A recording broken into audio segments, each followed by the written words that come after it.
this is Terri A. Wilson, and I'm here with another pop-up interview. If you've seen my interviews in the past, thank you for coming back. If this is your first time seeing one of my interviews, thank you for giving me a shot. You're going to notice that my background has changed from what I normally do. It's a halfway decent night here at my house, and I just thought I'd sit outside and take advantage of just being outside. So who knows, a bird could fly by or something, it could be crazy, but that's okay. That's just the way these are. Pop-up interviews happen because it's a time when I get together with the speaker and with me, we get to coordinate our schedules, so you never know for sure when they're gonna happen. They're very random. If you're interested in being part of the pop-up interview, all you need to do is go to my website, terriawilson.com, and you can click the link that says pop-up interviews and fill out the form. Now, I do need to let you know I am taking a hiatus for the months of June and July. That's because I've got a couple conferences going on and a couple big projects with some due dates that are very, very strict that I need to make sure that I get to. However, I am filling up for August. So don't let that deter you from signing up. Sign up now because you're gonna have fun.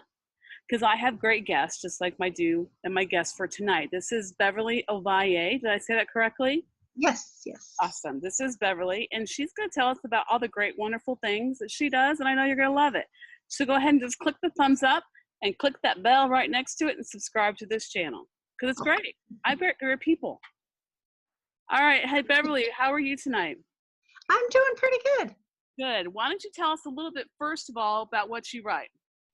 I mainly write paranormal romance. I'm big into my dragon shifters, and but I don't write just dragon shifters. I have a story about the Sandman, always fascinated me. I don't know, maybe I watched too much Sammy Davis Jr. when I was young, or listened to him. But I've done that, and then I also have another series that takes place that deals with Mother Nature and how pissed off she is at one family. As a matter of fact, that's the tagline on one of my books. Is it says, when you've pissed off Mother Nature, anything can happen. So, and it does. Well, that's actually probably something all of us are guilty of, is pissing off Mother Nature.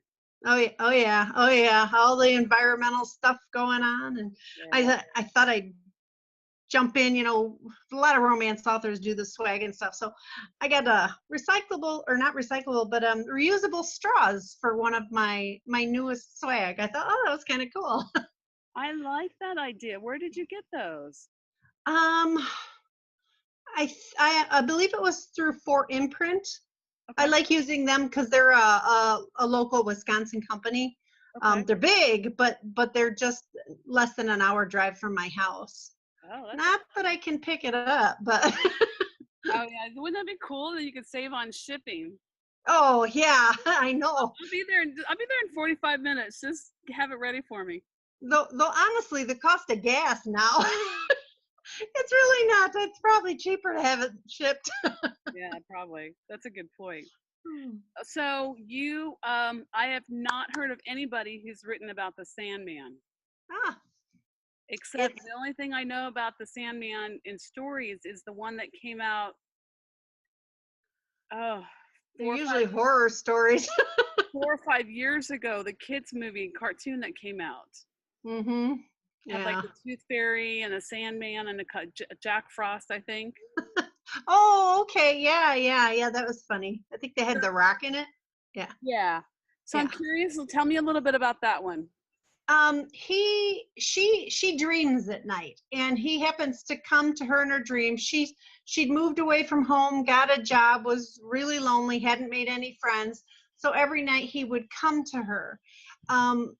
But the people that he came to in the dreams, he actually was a man from a different dimension, and his family's job was to make dreams better and to help out descendants of their planet, their dimension, that had escaped from that dimension due to the wars going on, and they could communicate with them. Wow. So he started going to her, and he kept coming back, which he's not supposed to do. And I don't want to tell you the whole story. No, please don't. But so he he just keeps coming back to her, and then he finds out that she can actually go to the dimension he's into by accident, and then it continues on from there. So it's a short, so I mean it's not a real long story. It's part of Burroughs Publishing Company. They have it's part of their Lunchbox romance line. Oh, you know what? I like those. I Yeah, like those kinds of books. And I'll yeah. tell you why. I had never heard that term before until 2 years ago. Hmm. Another author called them lunch break reads.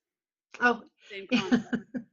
But as a mom with kids that were young at the time, to be able to read a book from the time they started their nap to the time they finished their nap, that was wonderful. Yep, yeah, and honestly, that's how I was writing them for a while, is because I had, well, mine were in high school at that time, but so much stuff Hmm. was going on around them and with their lives. So I would write in a little bit of time that I had, and I didn't write to publish. I wrote because I had to write. I wanted to put down what was going through my brain.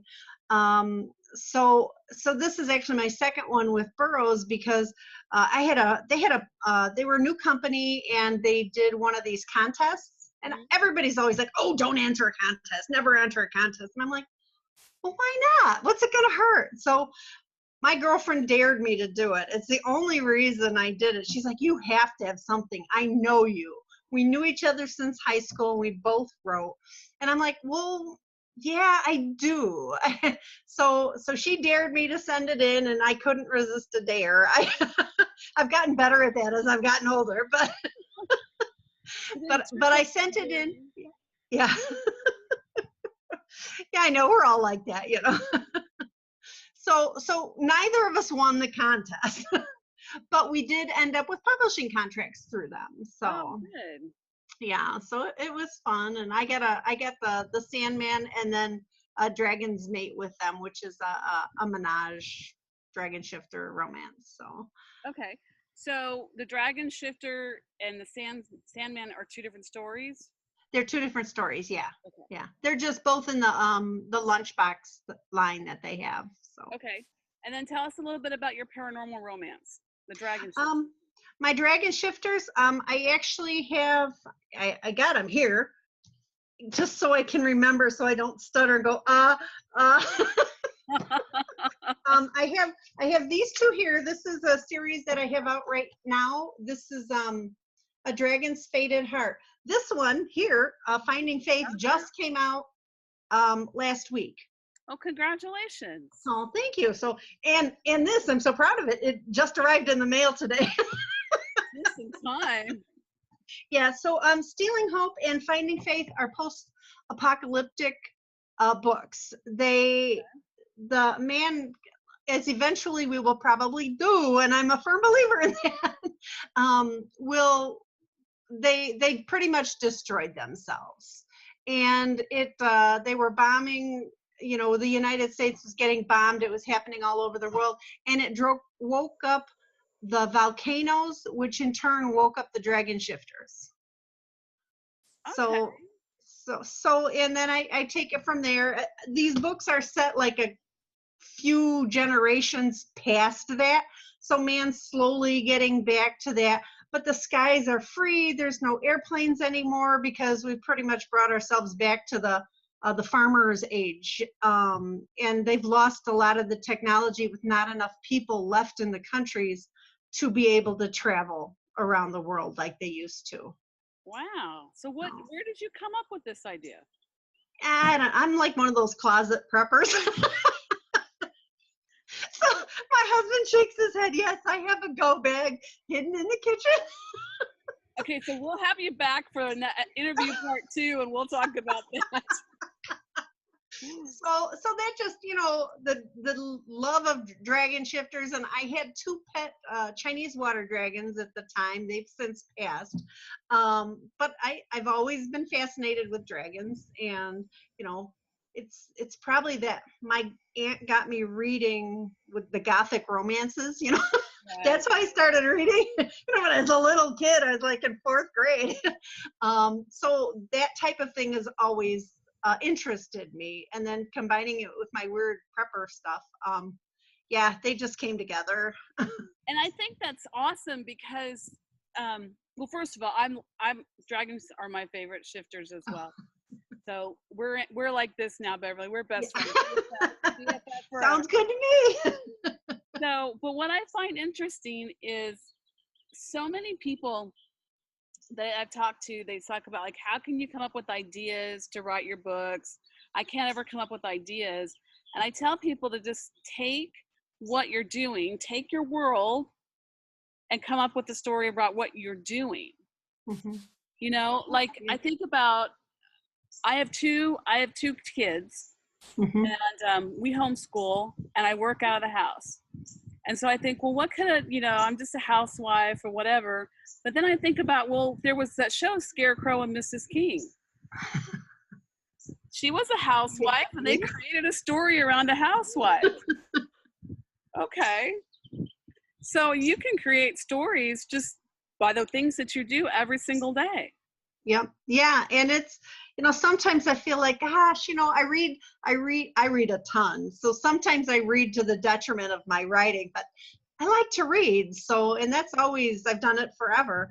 And I'm like, oh, they're so intricate. Look at the plots. I'm like, man, my people are like pretty much really happy. And I said, there's nothing wrong with that. I don't have, big heart wrenching. I mean, they go through the story as it should be, but I always feel like, gosh, my books aren't like that. But I get people that are like, no, we really like them. I'm like, okay, you always doubt yourself, so no matter. Yeah. Absolutely. There has not been one time that I've written anything Mhm. where I'm halfway in the middle and I'm just busy typing and I'm writing down words, but in my head I'm like, this is crap, this is crap, this is crap. Well, the one that just came out, Finding Faith, is the third time I've written it Oh, wow. because I did not like the first two. I hated my heroine. She was just the whiniest thing in the world.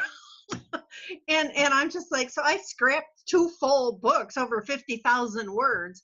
And that's a lot to just toss away.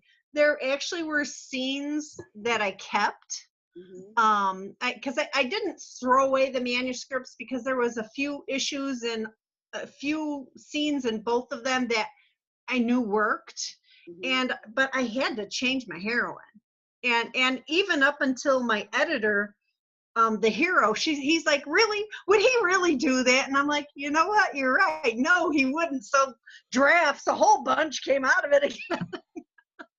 So this one took me forever. God bless those editors. Where would we be Yeah. without them? Oh, I don't know. Yeah. Yeah. So let's go to this prepper thing because I'm kind of Okay. fascinated by that. If anybody's watching this who doesn't know what that is, why don't you explain a little bit about that? Well, for me, it's more like I know we're gonna do something stupid or there's going to be an emergency at some point. And it doesn't even have to be, it doesn't have to be the end of the world. It's what do they call it? Tiwaki, the end of the world as you know it. Oh, Um yeah, I think but I'm actually working on a book I got called that right now. when I hear that, I think of the I think it might be REM, the REM song. It's the end of the world, as you know. Yes, yeah. Oh yeah, yeah. But I lived with my husband in California for quite a few years, and then we moved back here to the Midwest, and it's not so, it may not be a total end of the world, but we lived like through one of the biggest earthquakes in California that you can have. As a matter of fact, that happened the morning before we were leaving California for good. But I mean, if that happened, you want to grab a bag to grab, sorry. Just minimal food supplies, Band-Aids, stuff like that you can take out and and you can survive, water, I know where my springs are in town. Um, Sad but true. but if in an earthquake situation, I mean, that happens all the time. Yeah. And to have a bag to grab, that was something that I started doing. And then out here in the Midwest, we have our lovely tornadoes. And they say to go to your basement. If the house comes down, you're stuck in the basement, so you're going to want water, you're going to want food, you're going to need some way to survive till the rescuers can get to you, or to help you even get out. So it's not even it's not necessarily that I'm prepping because I'm pretty sure we're gonna wipe ourselves out, which that may happen, but because there are emergencies, and it never hurts to have something prepared that you can grab. No, absolutely. I keep thinking that that's something that I need to do, Hmm. and I'm just, the way I look at it, when the zombies come and everybody's Yep. running, I'll be the person that falls on the ground first, and everybody just runs over me, and that's how I'm gonna die. Well, if you take those Facebook tests, that's how I died too. Which earthquake were you live in? It was in the Northridge in 1993. Mhm. Yeah. Yeah, That was a big one. Yeah. yeah, Luckily, there was very little damage that where was we the live. summer of 1993, wasn't it? No, it was winter because we were actually leaving. I got transferred out to Wisconsin, and we were leaving that morning, driving across country. It was in November, I believe it was. No, Landers was during the summer. January. Yeah, yeah. That would have had to be January 94, wasn't it? Yes, yeah, because my daughter was born December of 93, so I hadn't even returned from maternity leave from work. Yeah, because I was in Southern California during that time too. So I remember that Yeah, one. that was a big one. Everybody's like, "You're just leaving because of the earthquake." It's like, no, it was all set. Because I grew up in the Midwest, and it just, my husband grew up in California, so all his family's out there. But it was just so crowded. We lived in an area that just, we were actually no gangs right where we were at. We were the fighting area. My husband came home one day, and not 5 minutes later there was a shootout right where he had been, right below our house window. Yeah. So I'm like, I can't raise my kids here. I had a 2-year-old, and I was pregnant at the time. So I started looking for options to transfer, and I worked for the post office for years. I just retired. So I'm trying to write every day. So he was willing to come with me because he didn't have a job with a retirement or anything like that. And now we moved out here, and he got a job with John Deere. So he's got Okay. a retirement, and like I said, I just retired. I think it worked out for us. My kids work shot, didn't join gangs. I'm good with that. Well, if you thought California was crowded then, Yeah. even more so now. We went back to California this past summer to visit family because we still have family out there. And I Hmm. was just really amazed. And see, now I'm on the East Coast. And so we're in North Carolina, and it's a completely different world over here. So Yeah. Oh, yeah, now, it is. are you having trouble with your weather right now as far as all the tornadoes and flooding that's happening? Um, the Actually, it hasn't been too bad. We're getting rain every day. Usually every day in June it rains. I don't care what you do, it rains. But now it's raining every day in May almost. So we've been getting a lot of that. We haven't had too many flood issues in our areas. There's been enough dry days in between where it's not too bad. There are areas in Wisconsin that have flooded, and the farmers haven't been able to plant yet, which is really going to set them back because June is not a month they can even plant because of the weather. So that's going to put them probably a month behind, because usually they plant in May. June just like drowns everything and helps them grow, and then July it starts really going because of all the water. But they haven't even been able to get anything in the ground at this point. So now you've transitioned from writing when you could, little snippets Mhm. here and little snippets there, and you said now you're trying to write every day. Yeah. How does that feel? It's kind of nice. Because when I was but it's not a it's I only do it for like an hour or so at a time, so it literally is turning into a part-time job for me, which is great because I enjoy it. I mean, whether anything sells or not, it helped. I don't know, it's therapeutic for me Yeah, just to I've get heard it say that. words out on the paper. As long as somebody enjoys my stories, I'm happy. Yeah. I've talked to a lot of different authors, and all of us will agree on the therapeutic part of writing. Hmm. How just it's and I tell my husband this, like when I'll say, oh, I need money for a new book cover or something like that, and he'll like roll his eyes, and I'll say, well, it's cheaper than if I went to therapy once a week. Yeah, exactly. Yeah, it is. And I can create my people to do what I want, Hmm. and I can make my world the way I want. And it sounds like in some ways you were talking about your characters are pretty happy. They don't Hmm. necessarily they're not dark and brooding, but Right. I bet the environmental story that you created, just from what I'm listening to you say, there's a lot of passion for the environment and what we're doing to it. And I bet that comes through in your story. Maybe I I don't I'll read my story once or twice after I publish it, but I don't usually go back and read them. Yeah. So and by the time they're published, I almost hate them. Yes. Yes, that's so true. I So told it's like, somebody I told somebody one time that writing a book was like being in love. Like first there's the romance period where it's exciting, it's new, you really, really like it, and then you settle in and it starts to be work, and then you have fights, and sometimes you break up, but then you go on your separate ways, and you miss the book. When it's gone, you miss it, you mourn it, but then you're ready to go back and fall in love all over again. yep, with a different one. A different person, yeah, a different person, different book, yeah, absolutely.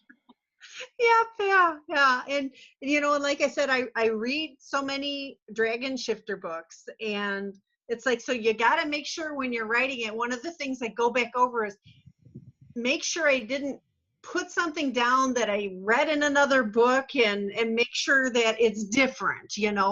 Um just because you don't want to have any issues of, oh, you took that straight out of someone else's book, and it's like, well, I want to make sure that doesn't happen because I read so much of the same genre I write.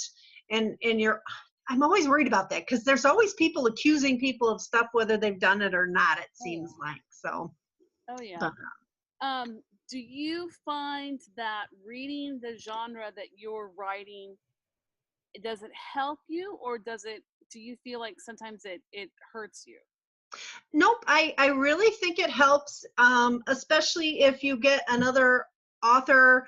I've read a couple recently, something I never would have even thought of. And I can't even at this point tell you the book it was, but it was such a unique point of view, that it like opens new doors to what you can write and how you can look at things.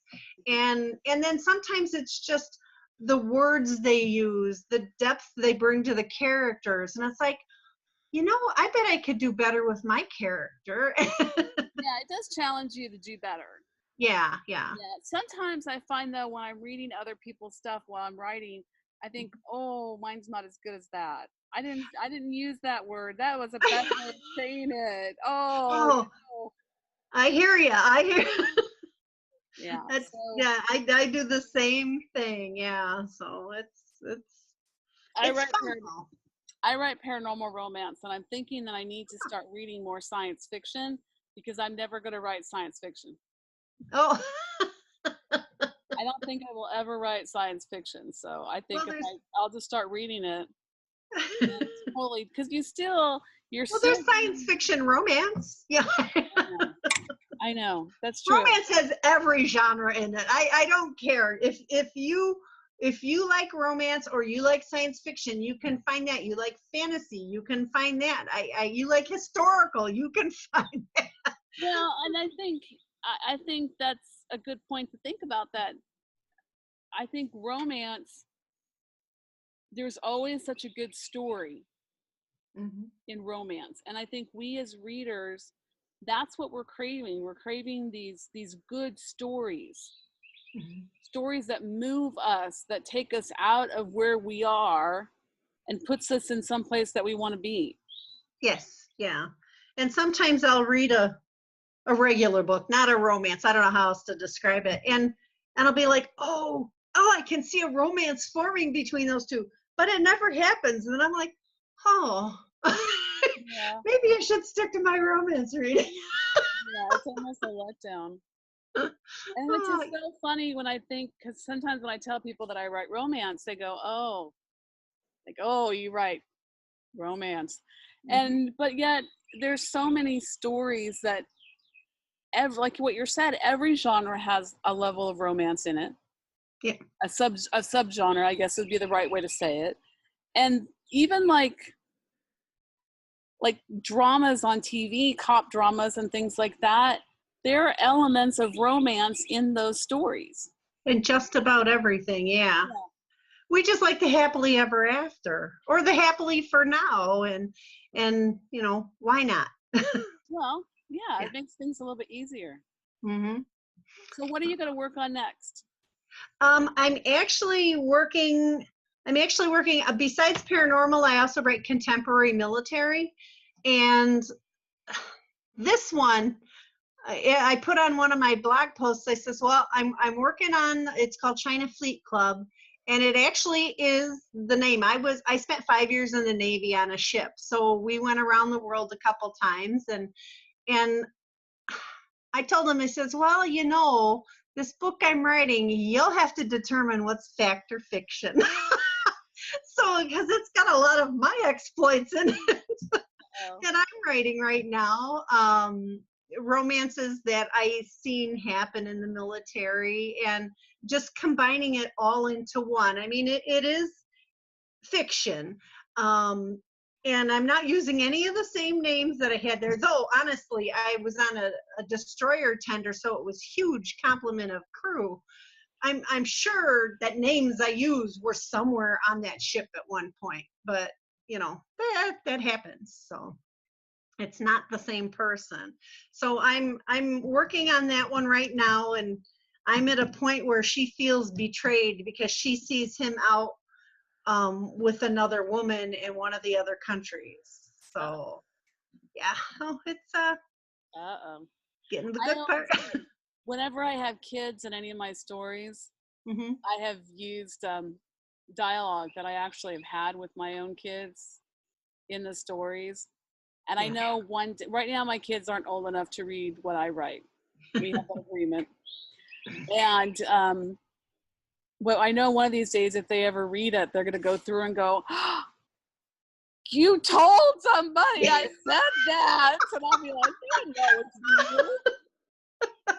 Oh, that's funny. Yeah, this one has probably bits. I mean, it's been 30 years since I've been in the Navy, so I paraphrase, but it's conversations and situations that actually happen. Not all of them, to me, but different stories. And there's a Facebook page just for the main ship that I was on, and we chat back and forth. Anybody that was ever on the ship that wants to be on there can be on there. So I'll be asking like, hey, I just did the other day, I'm like, hey, I need a machinist mate.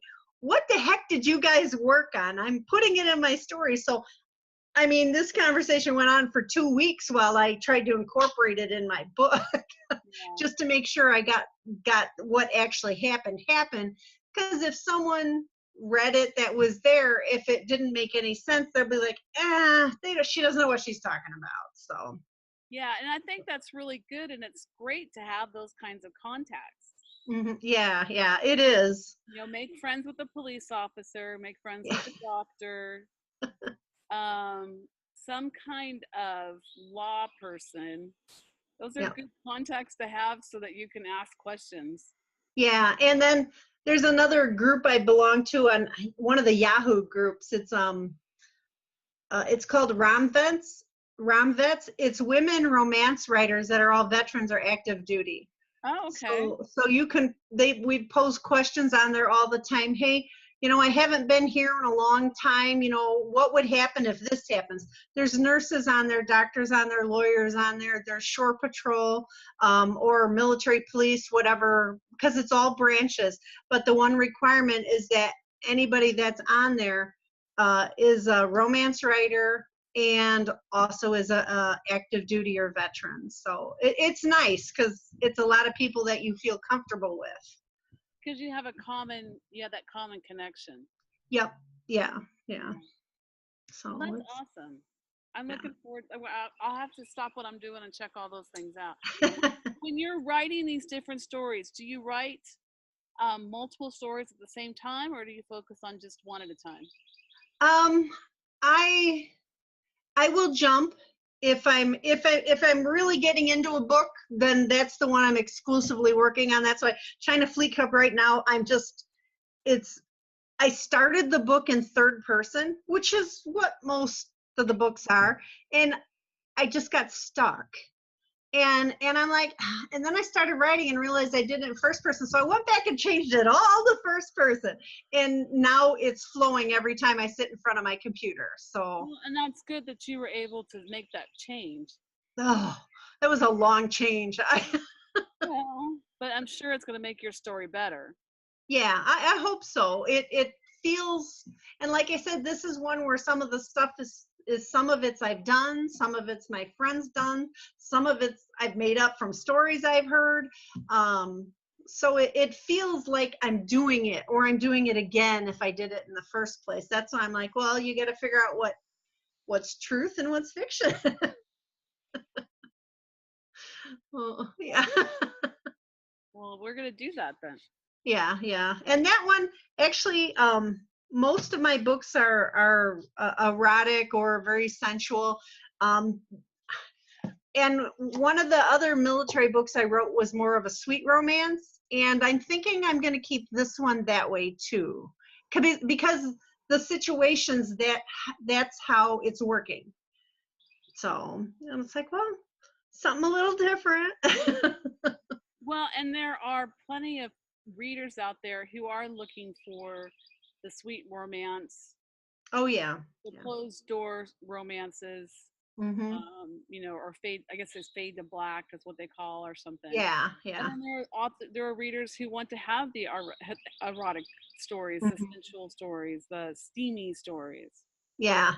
And all my paranormal are steamy stories. But my romances are probably, or my contemporary military, there's a few of them have scenes in them that are not, but it's not a lot of the book, just maybe one or two scenes.